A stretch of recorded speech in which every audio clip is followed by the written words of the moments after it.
जय राधा माधव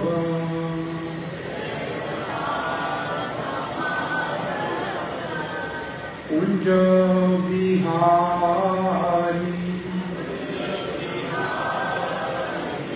जय गोपी जन वल्लभ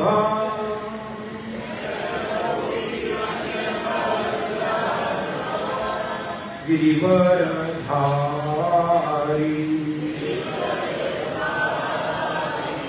जय गोपी जन वल्लभ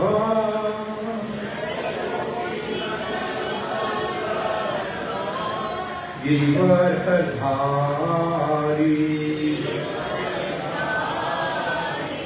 यशोदानंदन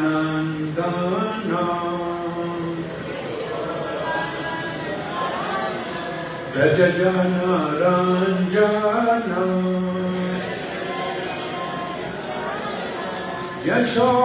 यशोदानंदन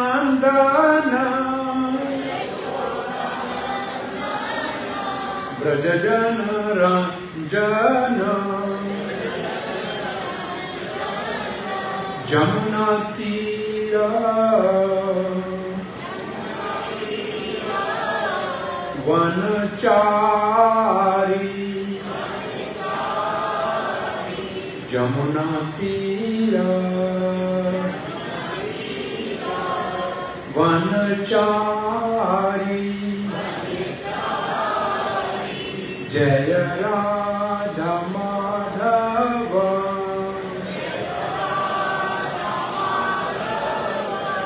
कुंज बिहारी श्री कृष्ण चैतन्य प्रभु नित्यानंद श्री अद्वैत गदाधर श्रीवास आदि गौर भक्त वृंद हरे कृष्ण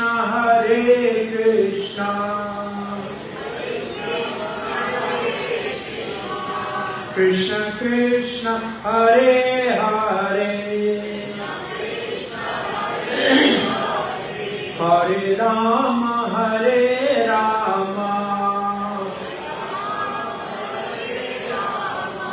राम राम हरे हरे। अब हाथ जोड़ के मेरे पीछे बोलिए गुरवे गौरचंद्राय राधिकाय तदालये कृष्णाय कृष्ण भक्ताय तद्भक्ताय नमो नमः। ओम नमो भगवते वासुदेवाय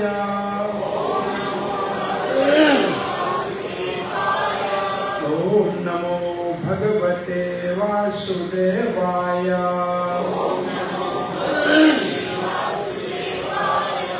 ओम नमो भगवते वासुदेवाय।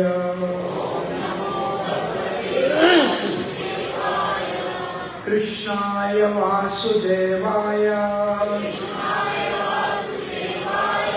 देवकी नंदनाय च नंदगोपकुमाराय गोविंदाय नमो नमः। श्री कृष्ण चैतन्य प्रभो नित्यानंद श्री अद्वैत गदाधर श्रीवास आदि गौर भक्त वृंद हरे कृष्णा हरे कृष्णा कृष्णा कृष्णा हरे हरे हरे राम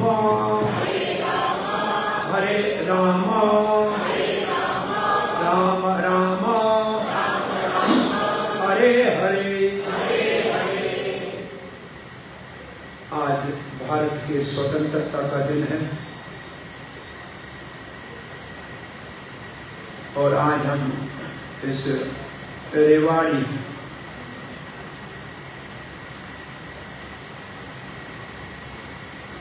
महानगर में अंतर्राष्ट्रीय कृष्ण भावना अमृत संस्थापक आचार्य श्री कृष्ण कृपा मूर्ति अभय शरणारविंद भक्ति वेदांत स्वामी श्री प्रभुपाद जी की अपार कृपा से भगवान श्री कृष्ण के जन्माष्टमी के उपलक्ष्य में 3 दिवसीय कृष्ण कथा भागवत का श्रवण करने के लिए इस सुंदर भवन में आप भाग्यशाली जो पधारे हैं उनका हार्दिक स्वागत करते हैं। स्वतंत्रता दिवस के साथ भगवान श्री कृष्ण जो परम स्वतंत्र है और जो हम सबको इस संसार के बंधन से भी स्वतंत्र कर सकता है, मुक्त कर सकता है, उसकी वाणी है भगवत गीता। भगवत वाणी है भगवत गीता। और भगवान श्री कृष्ण की महिमा है श्रीमद् भागवती। और ये पुस्तक नहीं है, ये भगवान का स्वरूप है। भगवान वाणी के रूप में अवतार लिया है।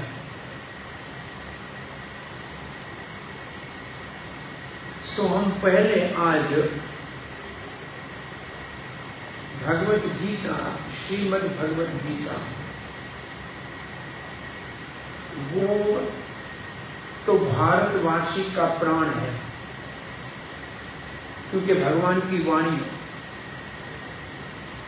कोर्ट में शपथ भी भगवत गीता के ऊपर लेते हैं। इसका मतलब भगवत गीता हमारे सच्चाई का साक्षी है।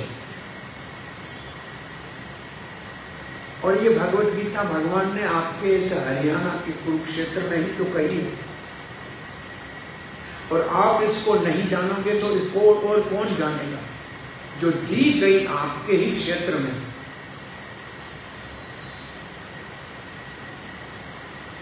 और भगवान ने ये भगवत गीता का उपदेश दिया था अर्जुन जब हिम्मत हार के बैठा तो भगवान ने अर्जुन को कर्तव्य निभाने के लिए भगवत गीता का आत्मज्ञान का उपदेश दिया।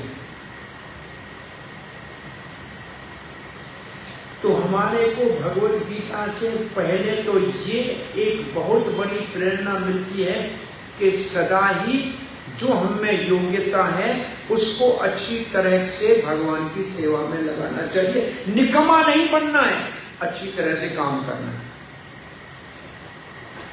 भगवत गीता हमको सक्रिय बनाती है, निष्क्रिय नहीं बनाती।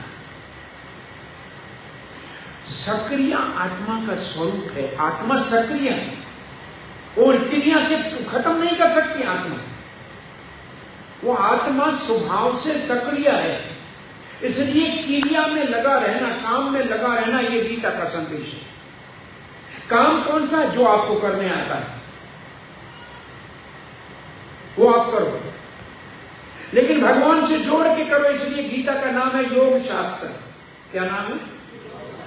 योग शास्त्र का मतलब भगवान से जुड़ के काम करने का शास्त्र।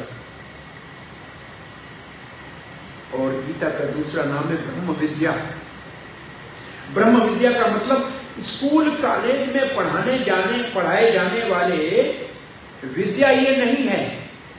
वो तो शरीर को चलाने की विद्या है कि कमाएंगे कैसे, बच्चे कैसे पालेंगे, वो स्कूल में पढ़ाई जाती है। ये है ब्रह्म विद्या, ये है आत्मा की विद्या। ये किसी कॉलेज यूनिवर्सिटी में नहीं पढ़ाई जाती, बड़ा दुर्भाग्य है। और इसलिए सारा संसार चरित्रहीन होता जा रहा है। समाज के अंदर से मर्यादाओं का देवाला निकल रहा है। चोरी, बेईमानी, भ्रष्टाचार, धोखेबाजी सिर्फ इसलिए हो रही है, क्यों? क्योंकि आत्मा का तो किसी को ज्ञान ही नहीं।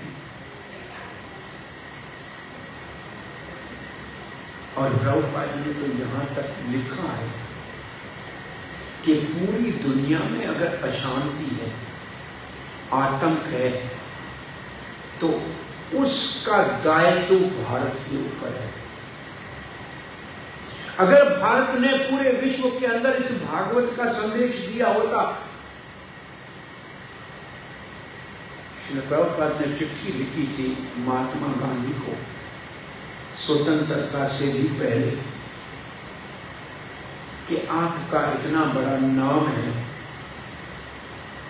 आप गीता की बात भी करते हैं, आपके आश्रम में गीता के 12वें अध्याय का पाठ भी होता है और आप राम नाम भी लेते हैं। अगर आप गीता का प्रचार दुनिया में करेंगे तो दुनिया में शांति होगी। नहीं कर पाए गांधी जी। प्रभुपाद ने कहा पूरी दुनिया की अशांति का दायित्व भारत के ऊपर है। अगर भारत ने ये संदेश शांति का, ये संदेश प्रेम का, भगवान के प्रेम का और आत्मा की शांति का संदेश अगर विश्व को दिया होता तो विश्व का ऐसा बुरा हाल न होता। ये प्रभुपाद ने जब लिखा था तब प्रभुपाद 68 साल के थे, 60 और 8। कहा कि मैं लिख तो दिया, लेकिन करेगा कौन? भारत की संस्कृति का राजदूत बनकर, आध्यात्मिक जगत का प्रतिनिधि बनकर इस धर्म की ध्वजा को, इस गीता और भागवत के संदेश को मैंने कहा है दुनिया के लिए आवश्यक है, दुनिया में एक आध्यात्मिक आंदोलन स्थापित करने के लिए आवश्यक है, करेगा कौन? प्रभुपाद ने कहा कि कहने वाले को करना चाहिए। अगर मैंने कहा है तो मैं ही शुरू करता हूं। और 70 साल की आयु में वृंदावन धाम में रह रहे थे, सेवा कुंज के निकट रह रहे थे, जहां महात्मा लोग बड़ी उम्र में रहना चाहते थे। यहां रहकर मैं अपने आप को भगवान के नाम ले जा सकता हूं। एक साधु था, एक सेठ धनी 50,000 रुपया लेके कहा महाराज ये धनराशि ले लो। महाराज ने कहा माया है ले जाओ। बोला महाराज सेवा में लगाओ। बोला तेरे बाप का नौकर हूं मैं, तेरे पैसे सेवा में लगाऊं, उठाओ यहां से।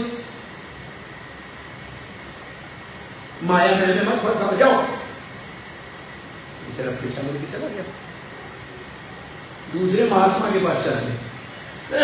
दूसरे महात्मा को कहा महाराज जी 50,000 रुपया आपकी सेवा के लिए लाया हूं। बोला बहुत अच्छा, काम बहुत बड़ा चल रहा है, मंदिर का निर्माण हो रहा है, बच्चों को पढ़ाने के लिए गुरुकुल बन रहा है, गौशाला का निर्माण हो रहा है, 25-50 हजार और भी हो सकते हैं तो ला के दे दो। तो इसने कहा सेठ जी महाराज उस महात्मा के पास गए थे, उसने तो माया को हाथ भी नहीं लगाया। ये संत ने कहा वो महात्मा शेर है जो नदी को अपने बल से तैर के जाना चाहता है और जाएगा। ऐसे महात्मा धरती पे है, तब दुनिया चल रही है। ये पैसा दिया, चला गया पहले महात्मा के पास। कहा महाराज आपने तो पैसे को हाथ नहीं लगाया। वो महात्मा ने 50,000 तो लिया, 50 और मांग रहा। ये महात्मा कहता है हम तो शेर की तरह अकेले तैर के नदी पार कर सकते हैं। वो महात्मा सेतु बना रहा है नदी के ऊपर, और उस सेतु से सारा संसार पार हो जाएगा। वो हमसे बड़ा है, वो परोपकारी है, वो धन को सेवा में लगा रहा है, अच्छा कर रहा है। देखो दोनों एक दूसरे की बड़ाई कर रहे हैं, परंतु एक अपना भला कर रहा है, एक जगत का भला कर रहा है। भला नदी के ऊपर अगर कोई सेतु बांधेगा तो चूंटी भी चली जाएगी ना दूसरे तरफ। तो काम तो बड़ा उसने किया ना, अकेला तैर के जाना कोई बड़ी बात नहीं। तो प्रभुपाद ने 70 साल की आयु में अपने कहे हुए वचन को और अपने गुरुदेव के आदेश को, प्रभुपाद जी के गुरुदेव ने राधा कुंड के ऊपर, गोवर्धन की आंख है राधा कुंड, उस राधा कुंड के ऊपर अंतिम 8 शब्द कहे थे उन्होंने गुरु जी। पहली बार जब मिले थे कहा था आप अंग्रेजी पढ़े लिखे हो, अंग्रेजी भाषा में चैतन्य महाप्रभु की शिक्षाएं, गीता भागवत का प्रचार करो। तब कहा था नवयुवक अभय बाबू ने कि हमारा देश आजाद नहीं है, हम अंग्रेजों के गुलाम हैं। तब उनके गुरुदेव ने कहा ये राजनीति आती जाती रहेगी, आत्मा का संदेश आजादी का इंतजार नहीं करेगा। आप अंग्रेजी पढ़े लिखे हो, अंग्रेजी भाषा में प्रचार करना। कभी पुस्तक, कभी पैसा तुम्हारे पास आ जाए तो पुस्तक छापना। और प्रभुपाद ने, और तीसरा कारण बताऊं आपको, पहला कारण क्या बताया? प्रभुपाद ने लिखा था कि भारत का दायित्व है सारे संसार में शांति स्थापित करना। दूसरा कि गुरुदेव का आदेश है कि पाश्चात्य देशों में अंग्रेजी भाषा में प्रचार करना। और तीसरा, भारत 1000 साल के लिए अंग्रेज और अफगानियों, तुर्कों की गुलामी में रहा, फिर भी धोती और पगड़ी नहीं छोड़ी थी। जो बचे थे उन्होंने धोती और पगड़ी नहीं छोड़ी थी। परंतु 2 साल की अंग्रेज की गुलामी हमारे भारतवर्ष की संस्कृति की धोती, पगड़ी को और साड़ी को सबको मलियामेट कर दिया। और हमारी मानसिकता ऐसी बना दी कि जो चीज विदेश की है वो अच्छी है और जो चीज देश की है वो बेकार है। अभी तक ये मानसिकता हमारी है। स्वदेशी के लिए सम्मान नहीं है और विदेशी का बड़ा आदर है। तो गुरुजनों के मन में ये विचार आया कि महात्मा भी विदेशी बना के लेके आते हैं, क्योंकि ये विदेशियों के ही पीछे चलने के आदी हैं। वो जब अंग्रेज कोई अमेरिका वाला, इंग्लैंड, ऑस्ट्रेलिया वाला जब चोटी रख के, धोती पहन के, तिलक लगा के हरे कृष्ण जपेगा तो भारत वासियों का सोया हुआ आत्मा जाग जाएगा। बहुत सोया हुआ आत्मा जाग जाएगा। ये तीन संकल्प लेकर 70 साल की आयु में पानी के जहाज में, जो 1 महीने से ज्यादा समय लेता है, एक समय पूरा लगा, 1 महीना लग गया। जन्माष्टमी पानी में हुई और माल उठाने वाला जहाज था। प्रभुपाद अमेरिका में पहुंचे, धोती में तिलक लगा हुआ, सन्यासी की गेरू कपड़े पहने हुए, एक छाता साथ में था, एक ट्रंक में कुछ किताब थे भागवत के और 2 जोड़ी कपड़े थे बस, और 40 रुपये भारतीय मुद्रा उनकी जेब में था।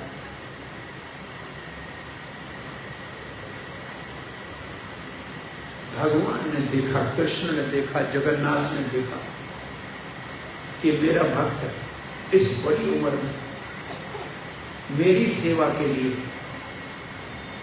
इतना बड़ा संकट उठाकर, 2 बार तो हार्ट अटैक हुआ जहाज के अंदर, मेरी सेवा के लिए गया है, तो अब उसकी सहायता करना ये तो मेरा पहले से ही, भक्त की सहायता करना ये तो मेरा कार्य ही है।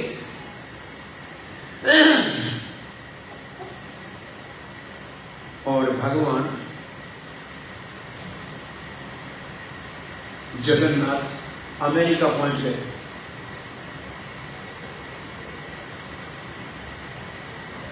प्रभुपाद जी की एक शिष्या 17-18 साल की एक दुकान में गई जिसमें हिंदुस्तानी सामान रखा था। एक मूर्ति उसको अच्छी लगी, छोटी इतनी मूर्ति अच्छी लगी, बहुत अच्छी लगी। उसके पास पैसे थे ही नहीं। उसने इधर देखा उधर देखा, कोई दुकान वाला नहीं देख रहा है। उसने वो मूर्ति उठाई, अपने पर्स में डाली और लाके प्रभुपाद जी टेबल पे रख दिया। प्रभुपाद जी ने उस मूर्ति को जैसे देखा, प्रणाम किया। सब आश्चर्यचकित हो गए, किसको प्रणाम कर रहे हैं महात्मा? प्रभुपाद ने कहा भगवान जगन्नाथ आ गए, कौन लाया? कहीं तो मालती माता जी लाई। वो 18 साल की मालती को बुलाया। प्रभुपाद ने कहां से लाए? बोला दुकान में गई थी, मेरे को अच्छी लगी और मैंने उठा के लाई। बोला ऐसे 2 और होते। बोला यहां थे वहां। बोला वो भी लिया। परमात्मा हृदय में बैठा था, उसको क्या पता मैं जगन्नाथ ही ले जाऊं, और कुछ भी ले जा सकती थी ना। भगवान को वहां जाना, दोबारा चली गई। वो उसी दुकान में 2 और बलराम जी और सुभद्रा को भी उठा के लाई। प्रभुपाद ने कहा, पूरी कथा बताई भगवान जगन्नाथ की कि कल युग में भगवान श्री कृष्ण जगन्नाथ के रूप में पतित पावन है, बड़े उद्धार है। ये एक ही भगवान है जो मंदिर से बाहर निकाल के, जो मंदिर में नहीं जाते हैं उनको दर्शन देने के लिए आते हैं। और कहीं भगवान मंदिर से बाहर नहीं आते। जहां एक बार प्राण प्रतिष्ठा हो गया विग्रह का, तो फिर वो मूर्ति बाहर नहीं आती। लेकिन एक जगन्नाथ है जो साक्षात बाहर आते हैं। सो पहला मंदिर जगन्नाथ का अमेरिका में बना और पहली रथ यात्रा 67 में हुई भारत से बाहर। और फिर भगवान ने ऐसा चमत्कार किया कि पुस्तक के ऊपर पुस्तक छपने लगा और बड़े से बड़े महानगरों में मंदिर बनने लगे। और पाश्चात्य देश के हिप्पी जो पढ़ाई छोड़कर नशे में लिप्त हो गए थे, घर बार छोड़ दिया था, वो भगवान की भक्ति की ओर इतने आकर्षित हो गए कि वो साधु बन गए। बहुत बड़ी क्रांति हो गई। और इस्कॉन की स्थापना 1966 में न्यूयॉर्क में हुई। और 77 में तो प्रभुपाद जी यहां धराधाम से वापस भगवान के धाम चले गए। कितने साल? 65 में गए यहां से और 77 में तो उनका धरती के ऊपर सेवा समाप्त, वापस भगवान के धाम चले। केवल 12 वर्षों में पूरी भारतीय संस्कृति को, सनातन धर्म को, गीता और भागवत के संदेश को पूरे विश्व में 14 बार भ्रमण करके सबको समझाया। 5000 से अधिक शिष्य बने, 108 से अधिक मंदिर बने। और भारत से बाहर रहने वाले भारतीय जब इन पाश्चात्य देश के लोगों को धोती पहने हुए, तिलक लगाए हुए, चोटी रखे हुए, कीर्तन करते हुए देखने लगे तो उनको आश्चर्य लगा, ये तो हमारे बाप दादा करते थे, हमने क्यों छोड़ दिया? उनको गौरव हुआ, उनको आत्मविश्वास हुआ और तब प्रभुपाद ने 71 तक कहा कि अब वापस भारत को जगाना है और अपने भक्तों को भारत में ले आए। और 100 भक्त माताएं साड़ी पहन के और पुरुष धोती पहन के खरदा मृदंग खरताल लेकर और जब महानगरों में कीर्तन करते थे तो लोग आश्चर्यचकित होके पूरा रास्ते बंद हो जाते थे। भारतवासियों को आश्चर्य हुआ, हमारी संस्कृति, हमारी धरोहर हमने भुला दी और आज ये पाश्चात्य देश से इस गीता की शिक्षा के अनुसार अपने जीवन को कैसे बिता रहे हैं। तो भारत के नवयुवकों का जमीर, उनका जो चेतना है उसमें बहुत बड़ा उथल पुथल हुआ कि ये क्या हम कर रहे हैं। हमने एक अमेरिकन को देखा गीता का उपदेश करते हुए, हमको आश्चर्य लगा कि हमारे को भारत में जन्म हुआ, ब्राह्मण के घर में जन्म हुआ, अरे क्षत्रिय यादवों के घर में जन्म हुआ, अरे कोई। और आज हमको पता नहीं है गीता में श्लोक कितने हैं और अध्याय कितने हैं और ये आज बाहर का व्यक्ति हमको गीता सिखा रहा है। हमें लज्जा आनी चाहिए। अरे और कार्य तो कोई भी कर सकता है। और तब हम डॉक्टरी पढ़ चुके थे, MBBS हमने कर लिया था और हम आगे MS कर रहे थे। हमने बोला डॉक्टर तो बहुत बनेंगे, लोग बीमार होना बंद नहीं होंगे, लेकिन ये धर्म का काम कौन करेगा? ये काम कौन करेगा? और हमने बहुत गंभीरता से गीता का अध्ययन शुरू किया। सो मैं कहना ये चाह रहा हूं आपको कि गीता दुख से कहना पड़ता है कि बहुत कम लोग पढ़ते हैं। छोटा ईसाई का बच्चा बचपन में बाइबल पढ़ता है, मुसलमान का बच्चा कुरान पढ़ता है। दुर्भाग्य से हमारे भारत का बच्चा बचपन में गीता नहीं पढ़ता। जैसे बच्चों को टीके लगाने जरूरी है, वैक्सीनेशन जरूरी है। एक जमाना था वैक्सीनेशन से डरते थे, स्कूल से भाग आते थे, लेकिन अब माँ अपने बेटे को स्वयं टीका लगाने जाती है कि नहीं जाती? चेतना आई है, बदली है कि नहीं बदली? वैसे अगर आप बच्चों को क्यों लगाते हैं टीका, क्यों वैक्सीन कराते हैं, क्यों पोलियो के ड्रॉप पिलाते हैं कि टांग टेढ़ी न हो जाए, TB न हो जाए? अरे भाई सुनो, तुम्हारे बच्चों का दिमाग खराब ना हो जाए, बड़ों का सम्मान करने छोड़ न दें, मर्यादाओं का उल्लंघन न करें। कोई टीका है क्या? ऐसा कोई टीका है क्या? तो वो टीका है भगवत गीता और आध्यात्मिकता। अगर बच्चों को बचपन से सिखाओगे तो बड़े होके गलत रास्ते पे नहीं जाएंगे। उनके चरित्र का निर्माण होगा, उनके अंदर संस्कार, मर्यादाएं, धर्म, ये सब उसके अंदर तब आएगा। इसकी आवश्यकता है कि नहीं? इसको हमने क्यों भुला दिया? सो उस भगवत गीता में जो मेरी करबद्ध विनती है, हाथ जोड़ के प्रार्थना है कि आप भाग्यशाली जो अपनी इच्छा से नहीं, भगवान आपके हृदय में बैठे हैं, आपको यहां बुलाए और यहां सत्संग में ये बहाना भगवान ने बनाया है। हर एक के पास अपनी भगवत गीता की कॉपी होनी चाहिए और रोज नेम से पढ़ने का एक अपने जीवन का संकल्प लेना।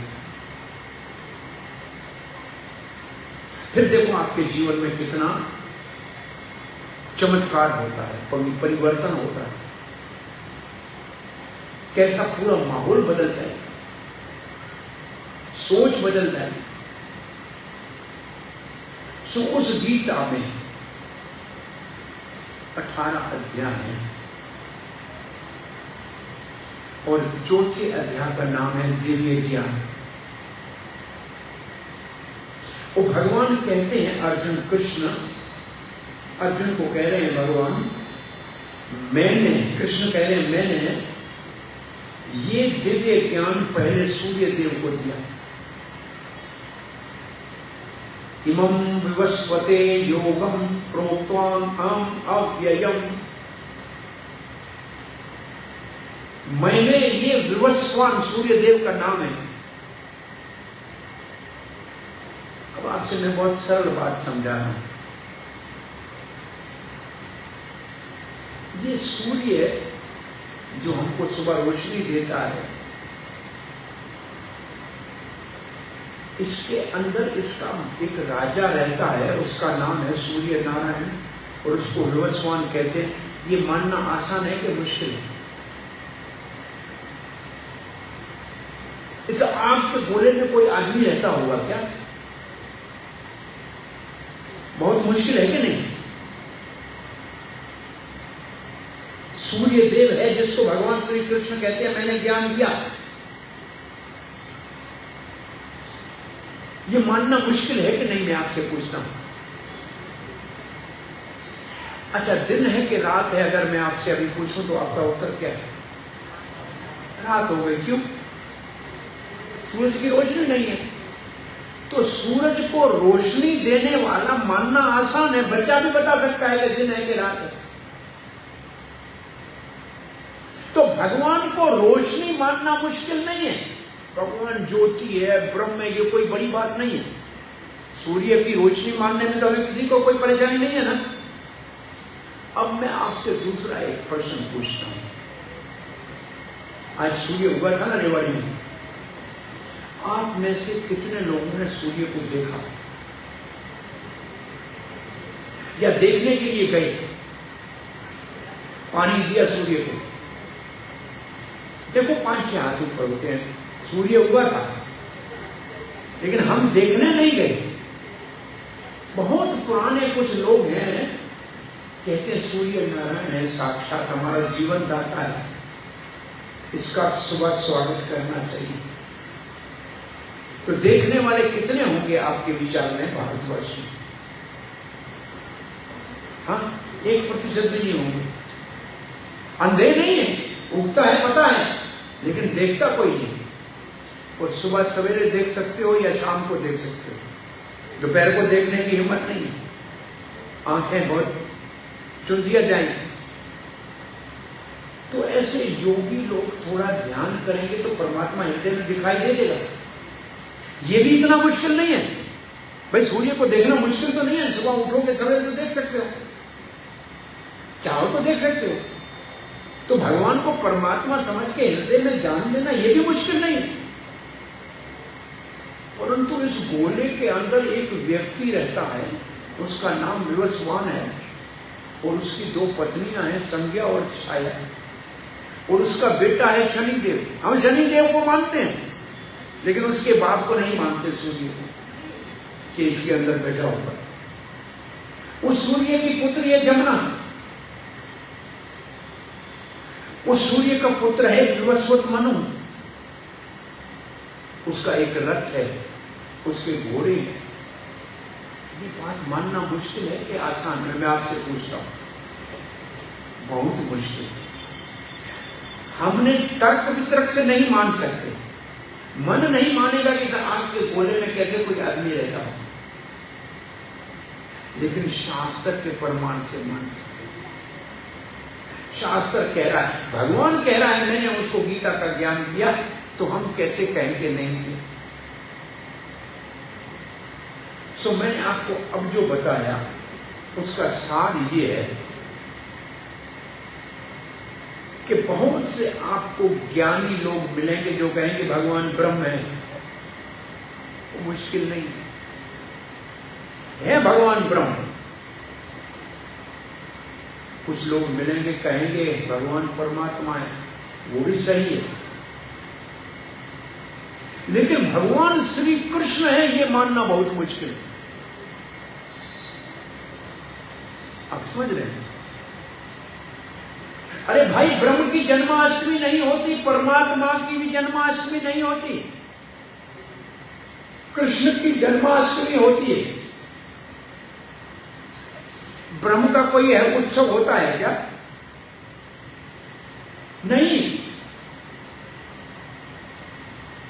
और जब से जन्म हुआ है और थोड़ी समझ आई है तो जन्माष्टमी का एक बहुत बड़ा त्योहार है, ये तो मानते हैं ना। तो इसका अर्थ है कि हम जानते नहीं है लेकिन भगवान को मानते हैं। हम जानते नहीं है लेकिन उसको मानते हैं। और अब ये इस्कान का मुख्य कार्य है कि जिस भगवान को आप मानते हैं परंतु जानते नहीं है, उसकी जानकारी आपको दी जाए। आपको उसकी जानकारी दी जाए ताकि आप जिसको मानते हैं उसको जानो भी सही ना। सो भगवान कहते हैं मैंने ये गीता का ज्ञान पहले विवस्वान सूर्य देव को दिया।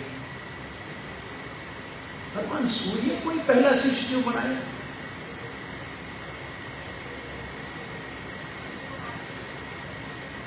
पहले तो एक ही सूर्य पूरी दुनिया को रोशनी देता है। न भारत का अलग सूर्य है, न अमेरिका का अलग सूर्य है, न रशिया का अलग सूर्य है और न ही चाइना का अलग सूर्य है। सूर्य नारायण एक ही सबको रोशनी देता है कि नहीं? तो इससे भगवान भगवत गीता के दिव्य ज्ञान को पूरी दुनिया के मानव मात्र के लिए है, ये संदेश देना चाहते हैं। गीता केवल भारत के लिए नहीं है, ये पूरे मानव मात्र के लिए। और इस बात को प्रभुपाद ने समझा कि गीता विश्व के मानव मात्र के लिए है। गीता में श्लोक है, ये में मतम नित्यम अनुतिष्ठन्ति मानवा। ये मानव मात्र के लिए मेरा राय है, ये गीता का संदेश मेरा मानव मात्र के लिए। तो एक ही सूर्य सारी दुनिया को जगाता है ना, तो एक भगवत गीता का ज्ञान, कृष्ण का संदेश पूरी दुनिया को प्रबुद्ध कर सकता है। अच्छा, सूर्य नहीं हो तो हमारा जीवन चलेगा? नहीं चलेगा। तो जीवन दाता है सूर्य, जीवन देता है, जगाता है, काम करने के लिए प्रेरणा देता है।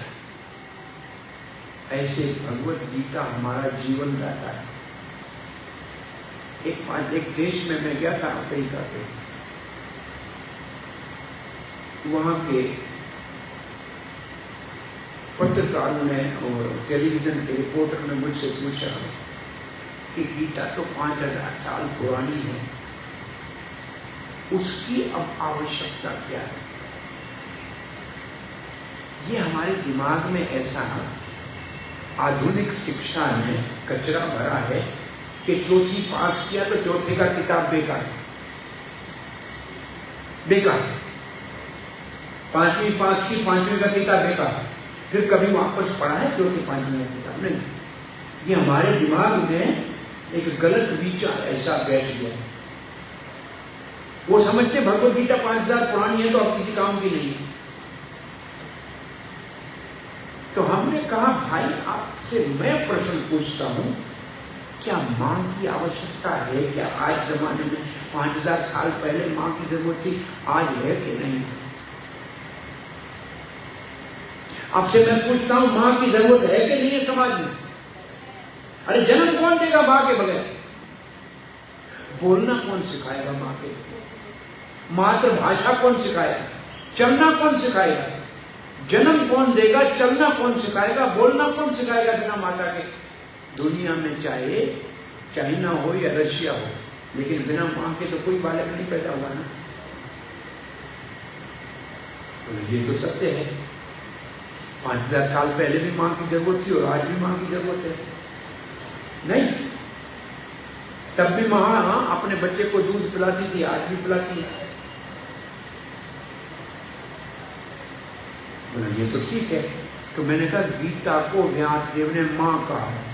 अष्टादश अध्यायनी अम्ब, अम्ब का मतलब माता है, गीता माता है जो हमारे को आध्यात्मिक जन्म देती है, हमें बोलना सिखाती है, हमें चलना सिखाती है, हमारे को संसार में व्यवहार करना सिखाती है। और उतनी आज जरूरी है जितनी उस समय जरूरी थी। सो भगवान ने आगे अर्जुन को कह दिया कि ये गीता का ज्ञान परंपरा से आ रहा था, समय के प्रभाव से ये नष्ट हो गया। आज अर्जुन तुम्हें ये ज्ञान मैं दोबारा देता हूं। तब अर्जुन ने एक प्रश्न पूछ दिया, सूर्य कितना पुराना है? अच्छा, सूर्य ने कभी छुट्टी की है आज तक? संडे है सूर्य के लिए, कोई मंडे है नहीं, सब हर दिन उगता है कि नहीं उगता है? बारिश हो या आंधी हो या तूफान हो, सूर्य तो उगता है। पर्दा आएगा बारिश का, हमें नहीं दिखाई देगा, बादलों से ऊपर जाएगा तो सूरज है। एक बार पार्वती ने शंकर जी को कहा कि घर बनाओ। अरे घर वाली लाए हो तो घर तो बनाओ महाराज। बोला पेड़ के नीचे बैठे कौन घर बनाएगा, झंझट करे। बोला बरसात आएगी, बोला बादलों से ऊपर चलते हैं, बरसात उल्टी थोड़ी आएगी, नीचे गिरेगी ऊपर थोड़ी आएगी, हम ऊपर चलते रहेंगे। फिर भी पार्वती नहीं मानी, घर तो बनाना पड़ेगा। तो फिर तो आप दुनिया की मालिक को बनाओ। बड़ा महल बन गया, बड़े बड़े ऋषियों को बुलाया कि गृह प्रवेश के लिए यज्ञ करो, मंत्र पढ़ो। यज्ञ पूरा हुआ, ऋषि ने कहा महाराज शंकर, हे महादेव, आप भवानी के साथ इसमें प्रवेश करें, पहले यज्ञ की दक्षिणा तो दो। भाई ब्राह्मण से यज्ञ कराओगे दक्षिणा तो दोगे ना। शंकर जी कहते मैं तो कुर्ता ही नहीं पहनता हूँ, दक्षिणा कहाँ, पैसा ही नहीं रखता हूँ, मेरे पास तो कुछ भी नहीं देने को। बोला बिना दक्षिणा के तुम्हारा में प्रवेश नहीं हुआ। बोला ये घर आपको दक्षिणा में दिया। देखे शंकर जी फिर जाके बैठे कैलाश में पेड़ के नीचे। तो शंकर को परम वैष्णव कहा है। भागवत में शंकर को सबसे मान वैष्णव का है। वैष्णव नाम यथा शंभु, परम वैष्णव है शंकर। क्या बात कह रहे थे आपको? सूर्य कभी छुट्टी नहीं करता। गीता का जिसने शिक्षा ग्रहण की है उसके जीवन में छुट्टी नहीं है। आप लोग सब संडे को छुट्टी करते हैं और हमारे मंदिरों में संडे को सबसे ज्यादा काम होता है। सुबह से लेके 4 बजे से रात को 10 बजे तक कई सत्संग होते संडे को। इसको भगवत गीता ने लिखा है। दुनिया के लिए जो दिन है वो साधु के लिए रात है, जो दुनिया के लिए रात है वो साधु के लिए दिन है। दुनिया संडे की छुट्टी करती है और हम संडे को सत्संग करते हैं। दोनों में अंतर है कि नहीं है? क्योंकि हमारा है, कृष्ण भगवान ने सूर्य को ऐसी शिक्षा दी है कि आज तक सूर्य ने छुट्टी नहीं की, हम क्यों छुट्टी करें? अरे सांस लेने में कभी छुट्टी की है क्या? दिल के चलने में कभी छुट्टी हुई क्या? दिल ने कभी 1 मिनट भी रेस्ट किया? सांस कभी बंद हुआ? रोटी खाना कभी बंद हुआ? सोना कभी बंद हुआ? तो फिर भगवान का भजन क्यों बंद हुआ? करना चाहिए ना। अर्जुन इस प्रश्न के ऊपर आश्चर्यचकित हुआ और पूछा कि श्री कृष्ण, आप तो हमारे हम उम्र हैं, आप हमारे समकालीन हैं, आपने सूर्य देव को कैसे शिक्षा दी? वो तो बहुत पुराना है। तो भगवान ने कह दिया कि अर्जुन, तेरे और मेरे बहुत जन्म हुए हैं, बहुनी में जन्मानी तव चा अर्जुना, तेरे और अर्जुन मेरे बहुत जन्म हुए। तानी हम वेद सर्वाणी, मैं उन सबको याद करता हूं, जानता हूं। न तुम वेदत परम तपा, अर्जुन आपको वो सब याद नहीं है, मुझे सब याद है। भगवान कुछ नहीं भूलते, भूत भविष्य वर्तमान हर समय भगवान को याद रहता है, लेकिन हमने कल इस समय क्या खाया था हमको याद नहीं। तो आपसे मैं एक प्रश्न पूछता हूं कि आदमी भूलता क्यों है? भूलना हमारा स्वभाव है, क्यों? और भगवान भूलते नहीं है, क्यों? आपका क्या उत्तर है?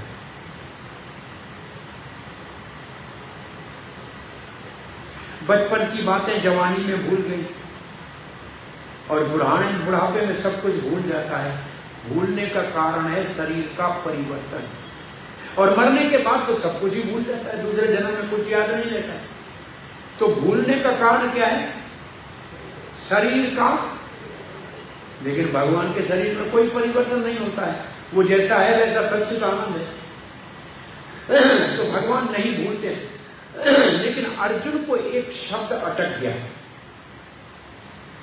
उसने कहा, श्री कृष्ण आप भी जन्म लेते हो क्या? आपका भी जन्म होता है क्या? बहुत बड़ा प्रश्न है। क्या भगवान का जन्म होता क्या? अरे जन्म तो होता है कर्मों के कारण, कर्मों के फल को भोगने के लिए जन्म शरीर का होता है, आत्मा का नहीं होता। आज 3 बातें याद सीख लो। शरीर का जन्म होता है, शरीर की मृत्यु होती है।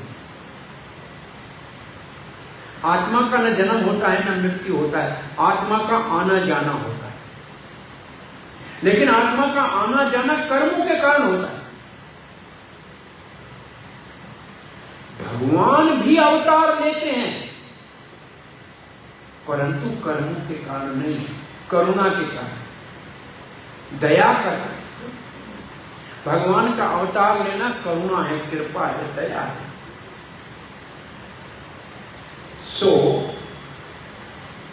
अर्जुन ने पूछा, क्या कृष्ण आपका भी जन्म होता है क्या? भगवान कहते हैं, अजोपि अव्यात्मा भूतानाम ईश्वरोपि सन्, मैं अजन्मा हूं, मेरा जन्म नहीं होता। मैं सबका स्वामी हूं, भूतानाम ईश्वर, सब शरीरधारियों का मैं स्वामी हूं। प्रकृति स्वाम अधिष्ठाय, अपने स्वभाव के कारण। प्रकृति का एक अर्थ है स्वभाव, मेरे स्वभाव। अरे भगवान कौन सा आपका स्वभाव है कि आप अजन्मा होते हुए भी इस धरती के ऊपर जुग जुग में आते हो, क्यों?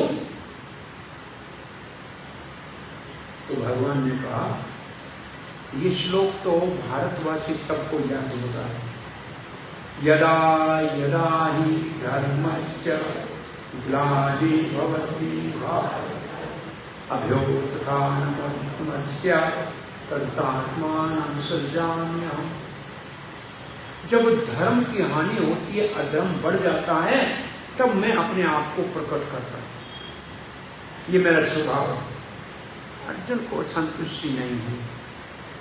धर्म को स्थापना करने के लिए आपको आने की जरूरत है? किसी साधु संत के हाथ से करा सकते हो? आप क्यों आते हो? एक बार बीरबल ने अकबर से पूछा, शहंशाह मेरे को छुट्टी दो, रामनवमी आई है, बसंत ऋतु में रामनवमी आई है। 15 दिन छुट्टी खा के आया। अब मई महीना आया, बड़ा नरसिंहदेव भगवान का जन्म है, छुट्टी दो। आगस्ट आई तो कहा जन्माष्टमी है, छुट्टी दो। तो शहंशाह ने पूछा, तुम्हारे भगवान के पास कोई संदेश वाहक नहीं है क्या, जो भगवान का काम करे? बार बार क्यों आना पड़ता है? बीरबल ने कहा, महाराज अभी तो छुट्टी दो, आपको उत्तर दें। बीरबल जब घर से लौटा छुट्टी से, तो छोटा एक 2 वर्ष का अकबर का बच्चा था, उसकी वैसी ही एक सुंदर मूर्ति बना के आया, मूर्ति छुपा के लाया बैग में। जो उस बच्चे को दूध पिलाती थी, देखती थी मासी ना, उसको 100 सोने की मोहरें दे दी। का इस बच्चे का सुंदर श्रृंगार करके मूर्ति का, जब शहंशाह अपने सिंहासन पे बैठा हो, बड़े बड़े सेनापति और मंत्री बैठे हों, तब ये मूर्ति जो मैंने आपको दी है उसके बच्चे जैसी है ना, इसको गोद में उठा के लाना। जब राजा की नजर इसके ऊपर पड़ी, तब जो ये जल का फुहारा है ना, इसमें गिरा दे, बस। सभा लगी थी, शहंशाह सिंहासन पे बैठा था, मंत्री और जो सेनापति बैठे थे, वो माता बच्चे को लाई। शहंशाह ने मुस्कुरा के बच्चे को देखा, उसने पानी में गिराया। शहंशाह सिंहासन से भागा, पगड़ी कहीं गिर गई, दुपट्टा कहीं गिर गया, पानी में कूदा, बच्चे को निकाला। अरे ये बच्चा तो नहीं। अरे बीरबल ये क्या है? बीरबल ने कहा महाराज आपने पूछा क्या था? बोला तुम्हारे भगवान को आने की जरूरत क्या है? मैंने पूछा था। बोला आपको सिंहासन से इस बच्चे को निकालने के आने की जरूरत क्या थी? सेनापति को क्यों नहीं कहा? मंत्री को क्यों नहीं कहा? कोई भी निकाल सकता था।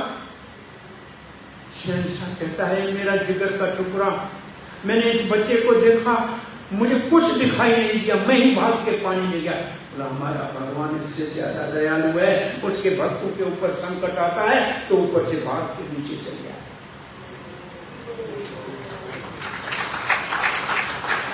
भगवान को इसलिए अर्जुन ने जब सुना कि धर्म के लिए आते, बोला धर्म तो विष्णु स्थापन कर लेगा, कृष्ण आपके आने की क्या जरूरत है? नहीं तो बेटे को भेज देंगे, जैसे ईसा को भेज दिया, ईसाइयों का धर्म स्थापित करा दिया। संदेश वाहक को भेज दिया, मुसलमानों का धर्म स्थापित हो गया। तो फिर आपको आने की क्या जरूरत है? तब भगवान ने कहा धर्म स्थापित करने के लिए आए तो ये भी इतना बड़ा काम नहीं लग रहा। तो भगवान ने दूसरा श्लोक बोला। ये श्लोक किसको है? परित्राणाय साधूनां, बोलिए, विनाशाय च दुष्कृतां, धर्म संस्थापनार्थाय संभवामि युगे युगे। साधु के रक्षण के लिए और दुष्टों के नाश के लिए मैं समय समय के ऊपर अवतार लेता हूं। अर्जुन ने कहा बहुत अच्छा, आप नरसिंहदेव के रूप में अवतार लिया, प्रहलाद की रक्षा किया, हिरण्याकश को मारा, बस। पर तो ये भी मुझे इतना मुख्य नहीं लगता।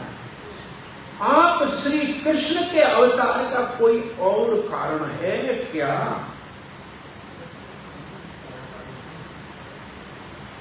तब ये एक श्लोक और है जो भगवत गीता का सबसे मुख्य श्लोक। बोलिए, जन्म कर्म च मे दिव्यम एवं यो वेति तत्वता त्यक्त्वा देहं पुनर्जन्म नैति माम एति सो अर्जुन। ये है श्री कृष्ण के अवतार का मुख्य उद्देश्य। न धर्म स्थापना है, ये तो विष्णु कर लेंगे, साधु की रक्षा भी हो जाएगी, परंतु भगवान कहते हैं कि मैं आता हूं तब इतनी अद्भुत लीलाएं करता हूं, और जब मैं प्रकट होता हूं इतने अद्भुत रूप से होता हूं, जो अलौकिक है, जो दिव्य है, जो दुनिया से न्यारा है, और जो इसको जान जाए, तत्वों से जान जाए, असल में जान जाए, वो जन्म मृत्यु से मुक्त हो जाए। तो भगवान आते हैं बहुत सुंदर अपनी कथाएं, लीलाएं और जन्म के रहस्य को यहां छोड़ के जाते हैं। तो अब हम आ रहे हैं जन्माष्टमी की बात के ऊपर, जो आपको भूमिका बताई। इसमें आप ये बात समझिए कि धर्म स्थापना असल में विष्णु का काम है, क्योंकि पालन विष्णु का काम है। तो धर्म स्थापना करने के लिए विष्णु को आना है। भगवान श्री कृष्ण के लिए जरूरत नहीं आने की। तो कृष्ण कब आते हैं, क्यों आते हैं?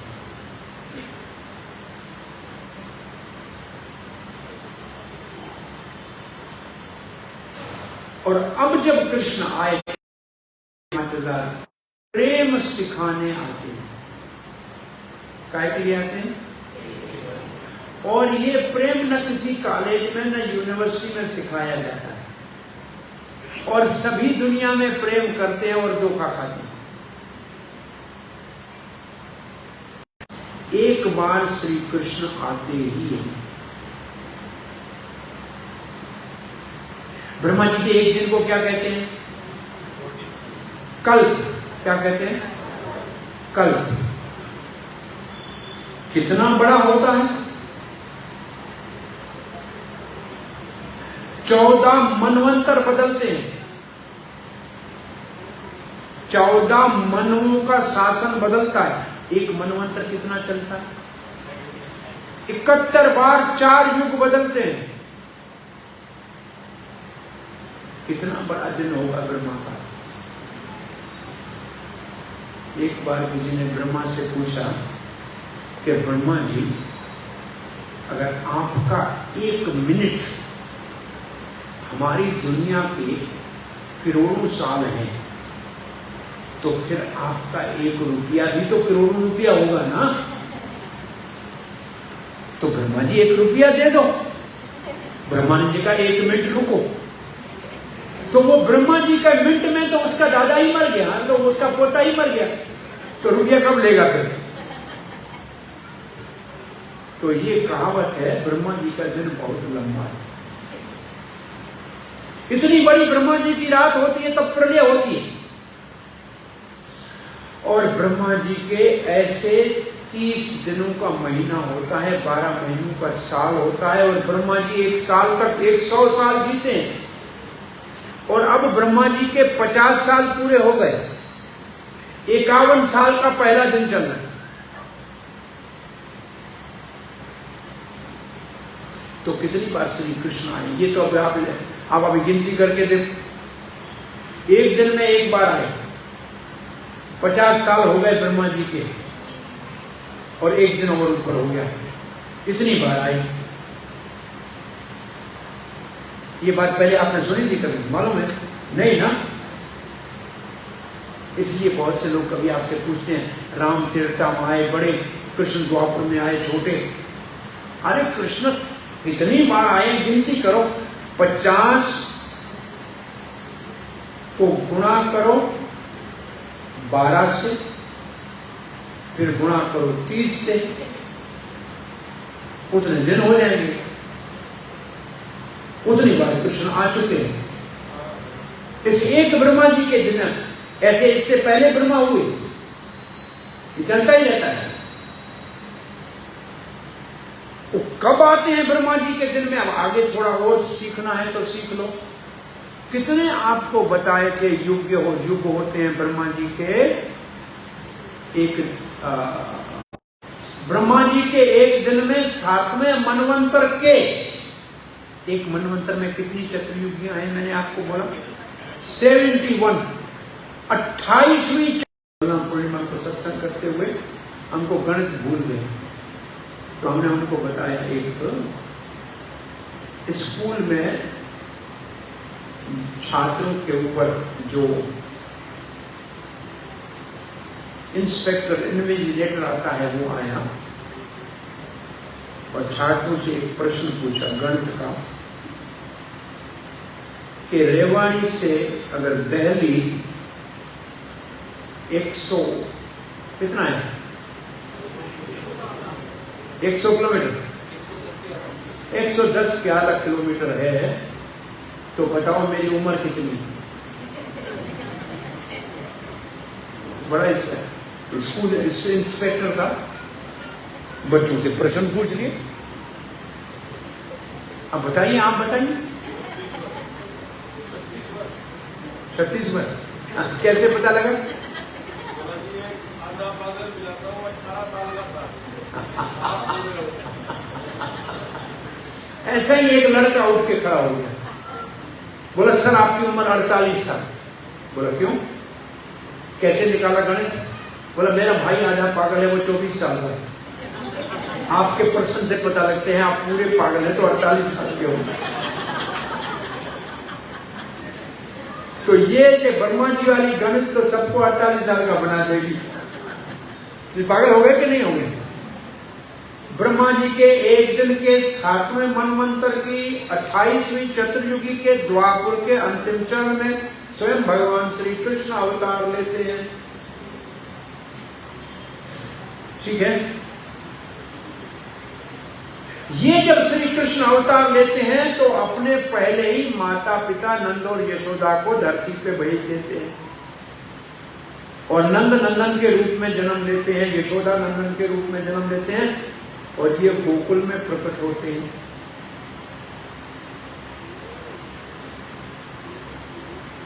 और केवल नंद यशोदा को नहीं भेजते हैं, साथ में अपने सखा अपने धाम से लाते हैं, गोपगण लेके आते हैं, श्री धामा सुदामा मधुमंगल स्तोक कृष्ण और मंडली और बहुत सारे साथ सखा लाते हैं और राधा रानी के संग सब गोपियां भी साथ में लाते हैं अपने धाम से और सेवक भी लाते हैं। जैसे कोई राजा किसी देश में जाए तो अपना सेक्रेटरीट साथ ले जाएगा ना सारा, ऐसे भगवान आते हैं तो अपना सारा परिवार साथ लाते हैं। क्या करने के लिए? इस दुनिया में बंधन का कारण क्या है? मैं आपसे पूछूं तो आपका क्या जवाब? दुनिया में हमारे बंधन का कारण क्या है? संबंध। बंधन का कारण क्या है? कोई बेटे के संबंध में फंसा हुआ है, कोई मित्र के संबंध में, कोई पति के, कोई पत्नी के, कोई धन के, कोई सेठ के, कोई संबंध में हम फंसे हुए ना। दुनिया में बंधन है संबंध। भगवान कहते हैं कि तुम्हें संबंधी चाहिए तो मुझसे कर लो, मुझसे संबंध करोगे तो बंधन नहीं होगा, मुक्त हो जाओगे। अब आपको बेटे से प्रेम है तो भगवान कहते हैं मुझे बेटा बना लो। देख लो यशोदा के लिए मुझे बना लिया ना, गोद में बैठा हूं। अरे तुम्हें दोस्त बनाना है, मित्र बनाना है, मुझे मित्र बना लो। देखो सदोमा सुदामे का कैसा मैंने घर बना दिया। अर्जुन का राज सारथी बन गया, बनाओ मुझे मित्र, मित्र बनाओ। आपको प्रेम करना है तो गोपियों की तरह मुझसे प्रेम करो। मैं धोखा कभी नहीं दूंगा, मैं तो सदा रहने वाला हूं। तो भगवान हमारे को हमारे संबंध याद दिलाते हैं जो भगवान के साथ है, इसलिए आते हैं और हमको प्रेम करना सिखाते हैं। ये कृष्ण के आने का मुख्य उद्देश्य है।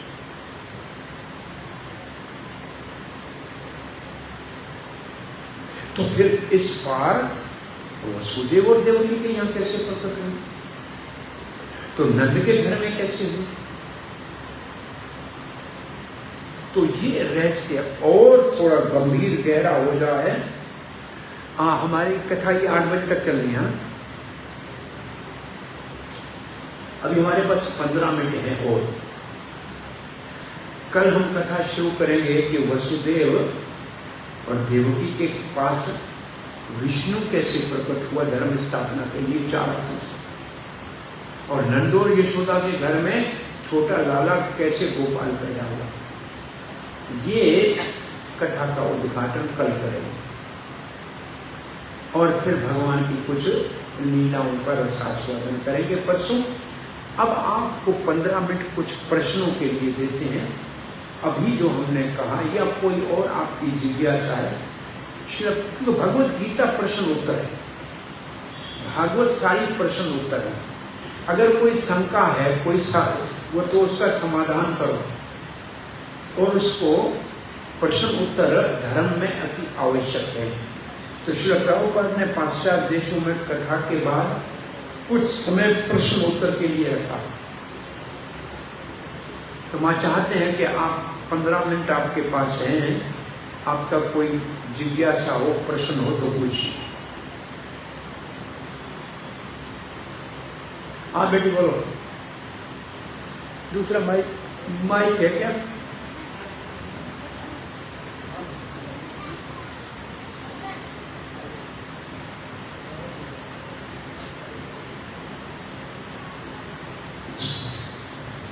हाँ बोलो बेटा। जय श्री कृष्णा। मैं ये पूछना चाहती हूँ कि क्या विष्णु, राम और कृष्ण अलग अलग हैं? बहुत अच्छा प्रश्न है। मिठाई के दुकान में जाते हैं, लड्डू है, रसगुल्ला है, गुलाब जामुन है, ये अलग अलग है कि एक है? मिठाई तो मिठाई है। तो ऐसे भगवान एक ही है, लेकिन कभी गुलाब जामुन है तो कभी रसमलाई है और कभी रबड़ी है तो मिठाई, उसमें कोई फर्क तो है नहीं। तो एक भी है और एक नहीं भी है। तो आपके प्रश्न का उत्तर ये है, ब्रह्मा जी ने ये उत्तर दिया है। अगर यहां 100 दिए रखे जाएं, एक दिया जलता लाएं, उससे 100 दिए जलाएं तो सब में प्रकाश तो उतना ही आएगा, लेकिन एक तो पहला दिया कोई होगा ना जिसने सब दूसरे दियों का प्रकाशित किया। ऐसे स्वयं भगवान श्री कृष्ण पहला वो दिया है जिससे अनंत अवतार प्रकाशित होते हैं।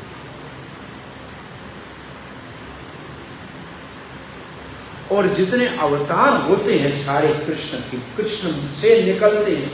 कृष्ण अवतार नहीं है, कृष्ण अवतारी है, सब अवतारों का स्रोत है।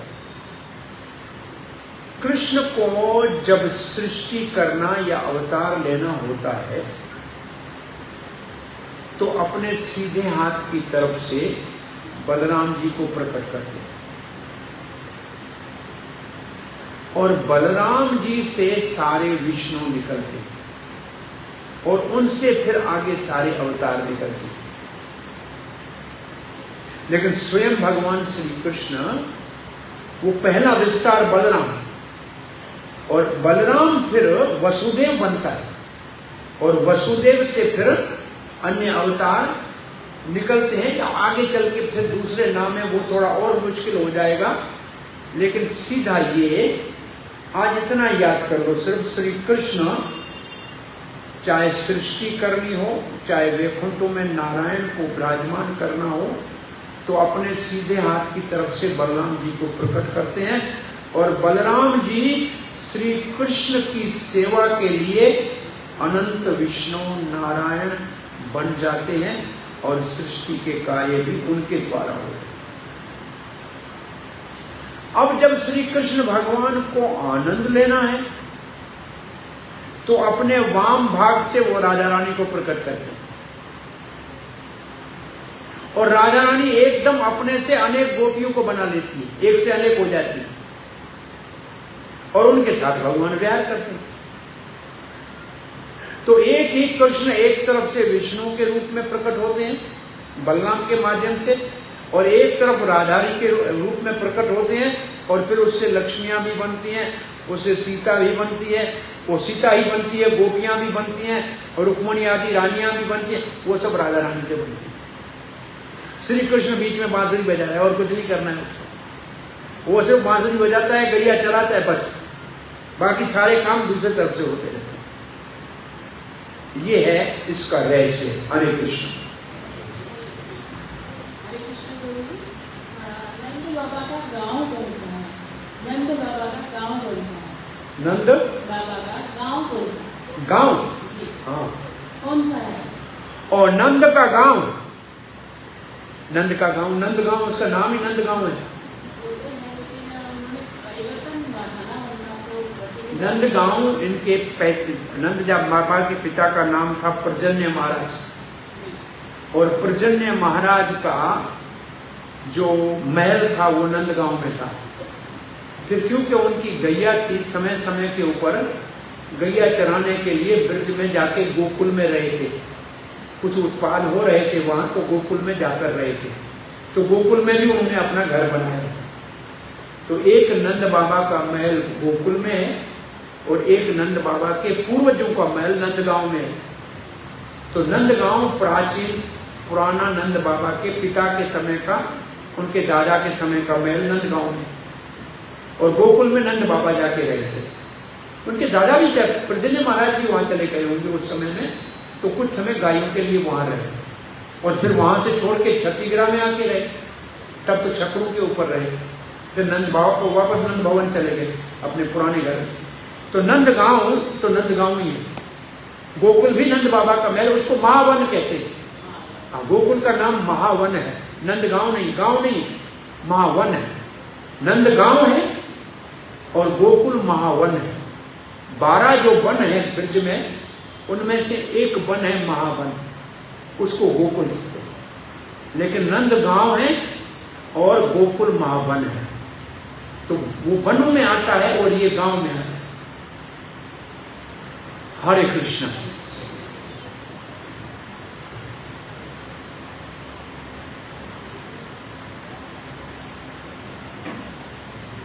हरे कृष्ण। हाँ प्रभु, हरे कृष्णा। मुझे ये क्या हुआ कि जब व्यक्ति अपना शरीर छोड़ता है, हम लोग कहते हैं स्वर्ग गया, नरक गया, इसी तरह 2 लोग और बताए जाते हैं, जिसमें एक वैकुंठ का नाम आता है, गोलोक का नाम आता है। तो कृपा बताने का कष्ट करें किस व्यक्ति को कौन सा धाम मिलता है, कौन कहाँ विराजमान होता है, उनमें फर्क क्या है? नहीं, मैं इतना आपसे समझा कि जब कोई शरीर छोड़ता है तो क्या होता है? हम कहते हैं कि स्वर्ग में चला गया, नरक में चला गया। अच्छा।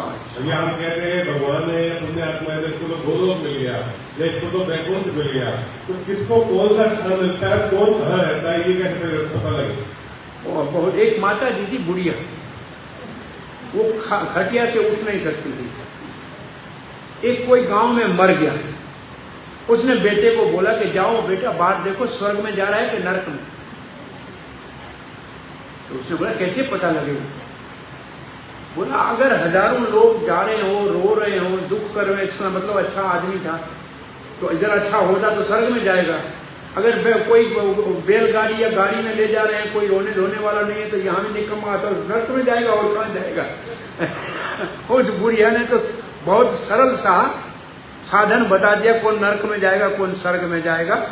लेकिन नीति शास्त्र में लिखा ये है कि जाएगा कोई, ये नहीं लिखा है कि स्वर्ग से आता है उसके 4 लक्षण।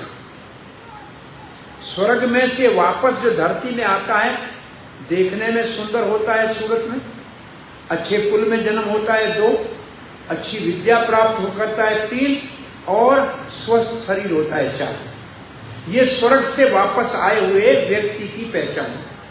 और नरक से आया हुआ व्यक्ति कुरूप होगा, सदा रोगी होगा, अनपढ़ जाहिल होगा, और चौथा क्या था, और बहुत नीच कुल में जन्म होगा।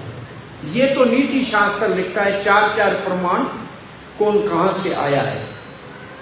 अब कौन गोलोक गया या वैकुंठ गया, इसका पता कैसे लगे?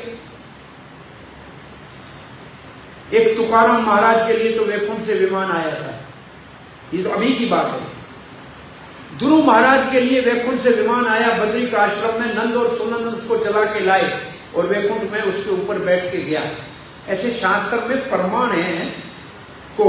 इसलिए अभी भी साधु संत महात्मा जब शरीर छूटता है ना, तो उसकी वैकुंठी बनाते, उसको जैसे हम अर्थी बनाते हैं, ऐसे उसकी अर्थी नहीं बनाते, उसको बिठाते और उसको एक वैकुंठ जैसा विमान बना के शहर में घुमाते, मंदिरों में ले जाते और फिर उसको समाधि में डालते। और उसके पीछे रोना धोना नहीं होता है, उसके पीछे कीर्तन होता है। इसका मतलब कि वो महात्मा था, साधु था, वो इस शरीर से ही यहाँ छोड़ा और वैकुंठ चला। तो उसकी वैकुंठी प्राय अब ये परंपरा यहाँ है, दिखती नहीं है। हमारे यहाँ कोई साधु सन्यासी शरीर छोड़ता है तो उसके लिए वो अर्थी नहीं बनाते हैं, उसके लिए बिठाते हैं, उसको बिठाते हैं और उसके लिए वैकुंठी बनाती। और फिर आपके प्रश्न का एक सिद्धांत का उत्तर यह है गीता से, अंतकाले अंत समय जिसकी जो मति होगी वो गति होगी। अंतिम समय मरते उसने जिस चीज का ध्यान हुआ वहीं जाए। अगर अंत समय कृष्ण का नाम उसकी जबान से आया तो कृष्ण के धाम गया। और अंत समय एक बाबा मर रहा था, आखिरी समय उसका आया, बाबा वो ऐसे कर रहा था, बोल नहीं पा रहा था। बेटों ने कहा कहीं धन वन काट के रखा होगा, डॉक्टर को बुलाओ, इसको 500,000 रुपया ले, एक सुई लगाए, बाबा बोले तो सही। डॉक्टर को बुलाया गया, बोला डॉक्टर बाबा, डॉक्टर रहने वाले मरने वाला है, 5 मिनट में काहे के लिए खर्चा। बोला कर रहा है, कुछ बोलना चाहता है, आप सुई लगा दो, जितना खर्चा लगेगा पता नहीं कहीं धन कराओ। उसको सुई लगाई, उसने 2 शब्द कहे, बकरी झाड़ू खा रही है, तुम घर में अंधे हो, मेरे मरने के बाद घर कैसे चलाओगे? मर गए। तो वो मरते बकरी देख रहा था तो दूसरे जन्म में बकरी बन गया। तो अंत समय किसका ध्यान करता है कोई, वो उसका वहां जाएगा। वो ये गीता का सिद्धांत है। अब अंत समय भगवान किसको याद आएगा? जो सारी उम्र याद करेगा, या जिसने ऐसे भक्तों से ऐसी मैत्री रखी है कि अंत समय चारों ओर बैठ के भगवान का नाम याद कराए। अब भगवान के धाम कौन गया? भीष्म पितामह गया। भगवान श्री कृष्ण साक्षात सामने आगे खड़े हो गए और उसकी प्रार्थना करते करते प्राण छोड़े। तो ऐसे उदाहरण है जो अंत समय भगवान का स्मरण करते हुए गए। और ऐसे लोग आपको मिलेंगे जो अंत समय राम नाम जाते बोलते हुए जाते हैं। और किसी को 100 बार भी कहो, एक बार हमारे भक्त सुखताल चले गए पुस्तक वितरण करते करते, तो सुखताल में भंडारा चल रहा था भागवत का।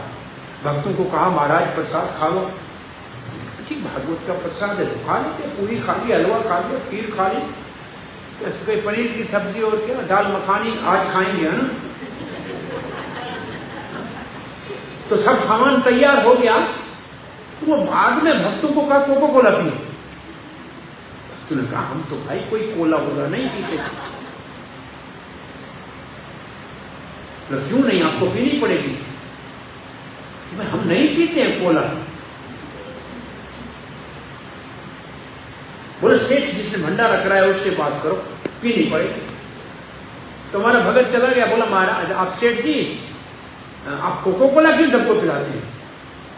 बोला भैया क्या बोलूं महाराज आप लोग को, हमारा दादा जो था ना, हम गुजराती हैं, इंग्लैंड में रहते हैं, हमारा दादा भोले भगवान का बहुत बड़ा भक्त था, भोले का।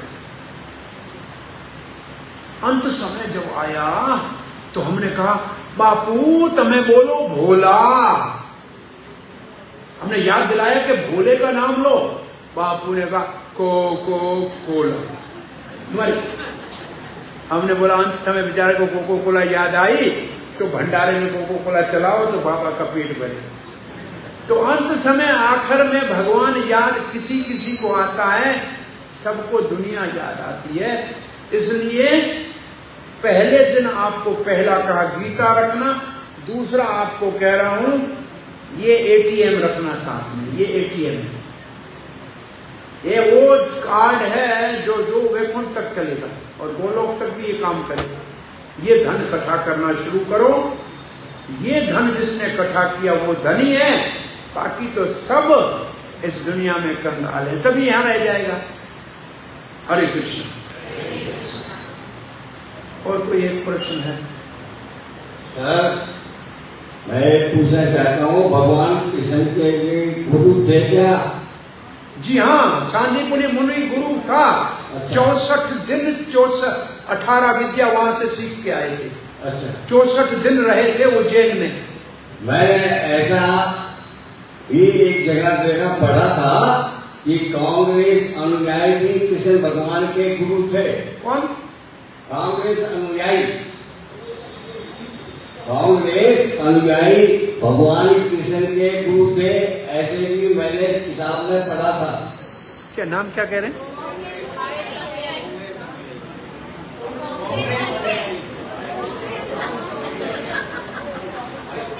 परेशानी आई। हरे कृष्ण।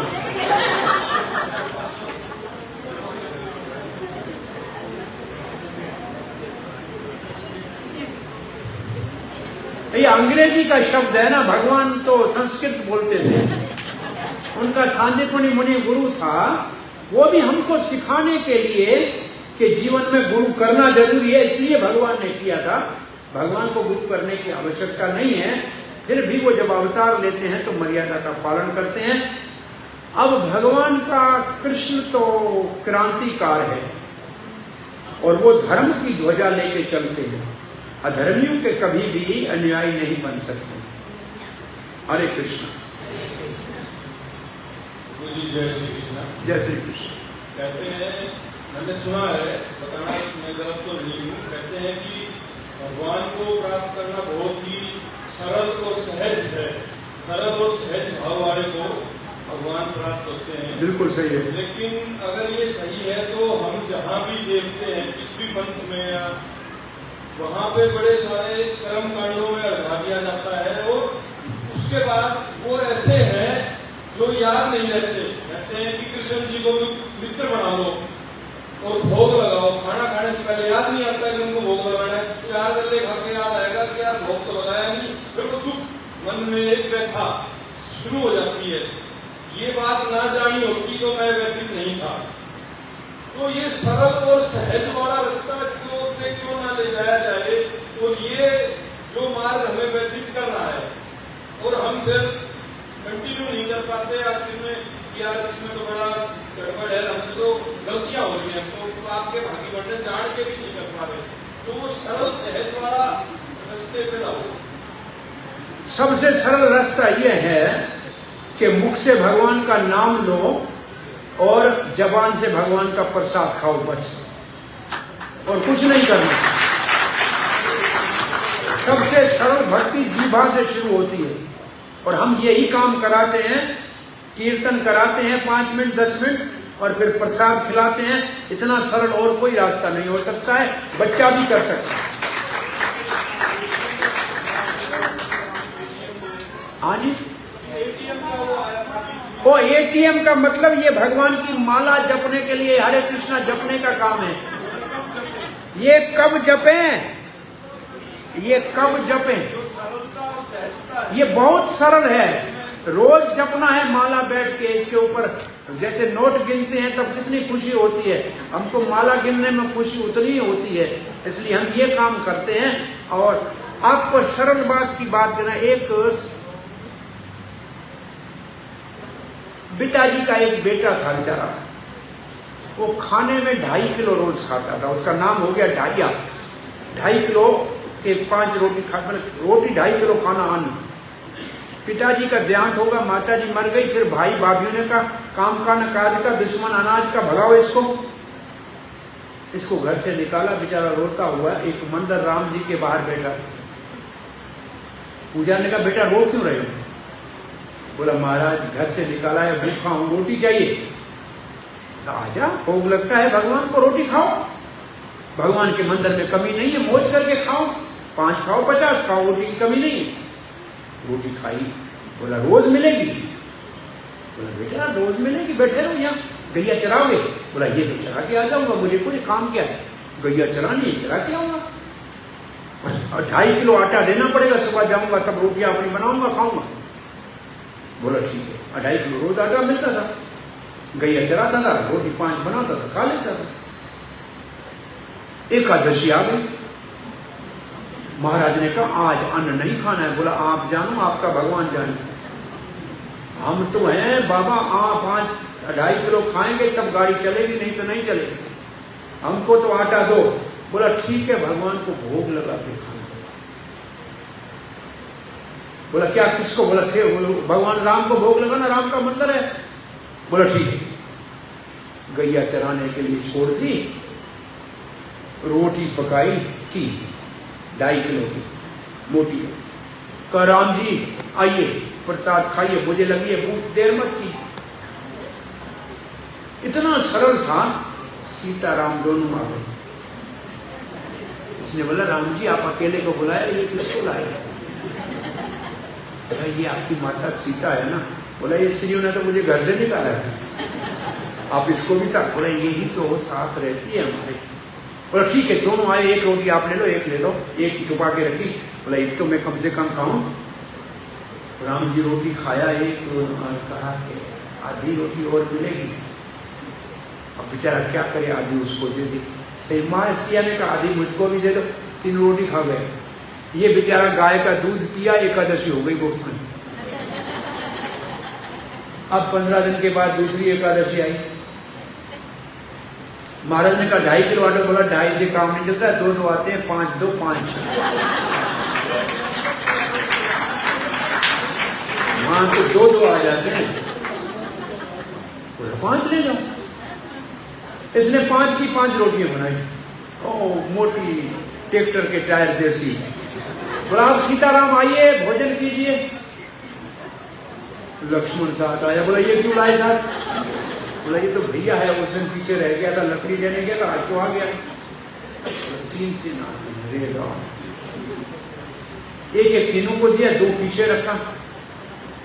लक्ष्मण ने कहा एक तो मेरे को और दे दे। आधी सीताराम को दी, 5 खा गए। आज फिर दूध पिया, दूसरी एकादशी भी हो गई उसकी, भगवान ने रखवा दी। तीसरी एकादशी आई, महाराज ने कहा 5 किलो। बोला नहीं 3 आए थे, 7.5।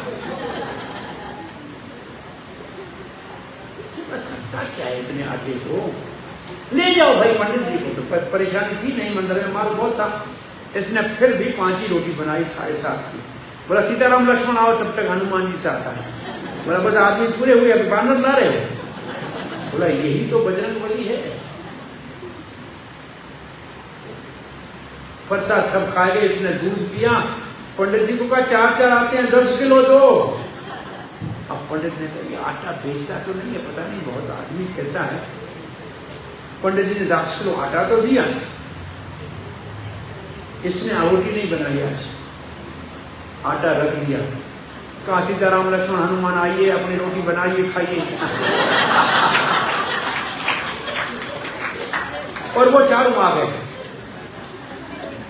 ये राम जी के साथ बैठ के बातें करने लगा। लक्ष्मण पानी लेने गया, हनुमान जी लकड़ी लेने गया, और सीता मां रोटी बनाने गई। पंडित जी घर से पीछे आए, छुप के देख रहा है कि ये आटे का करता क्या है। वो ऐसे कर रहा है, राम जी कैसे हो, ठीक हो? तो उसने आगे पकड़ा के किससे बातें करे। तो देखते थे राम जी बैठे, वो देखो सीता रोटी बना रही है, वो लक्ष्मण पानी लाया है, वो देखो हनुमान लकड़ी लाया। वो बेचारे पंडित जी को कुछ दिखाई नहीं दिया। अरे पंडित जी बोलता है कहाँ है राम लक्ष्मण? बोला देखो ये सब हो रहा है ना। राम जी मुस्कुराए। तो बेचारे ढाइया ने कहा राम जी सब आटा ये देता है, रोज आपको खिलाता हूँ, इसको दर्शन दो महाराज को। थोड़ा झलक महाराज ने देखी, महाराज मूर्छित होकर गिर पड़ा। बोला आपकी वजह से मुझे भगवान मिला, नहीं तो 40 साल से मैं आरती कर रहा हूँ, भगवान नहीं मिला। लेकिन सरल बहुत भक्त है, एकादशी भी हो गई और भगवान भी मिल गए। तो बहुत सरल बन जाए। प्रभुपाद कहते थे Krishna consciousness is simple for simple and is very difficult for क्रूकेट।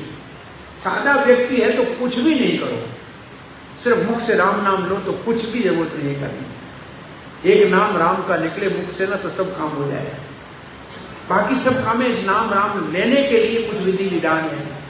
बाकी सरलता से ही भगवान मिलेगा, जीवा से मिलेगा। बच्चा भी नाम लेगा तो भगवान को पालेगा। नारी भी ले, स्त्री ले, पुरुष ले, बूढ़ा ले, कोई भी ले सकता है। इससे ज्यादा और कौन सा सरल तरीका है? न संस्कृत पढ़नी, न पंडित बनना, न आरती, न पूजा, आपको सिर्फ नाम लेना है। ये तो जिनको प्रचार करना है उनको ये व्यवस्था करनी है ताकि आप लोगों को ये सरल मार्ग बता सके।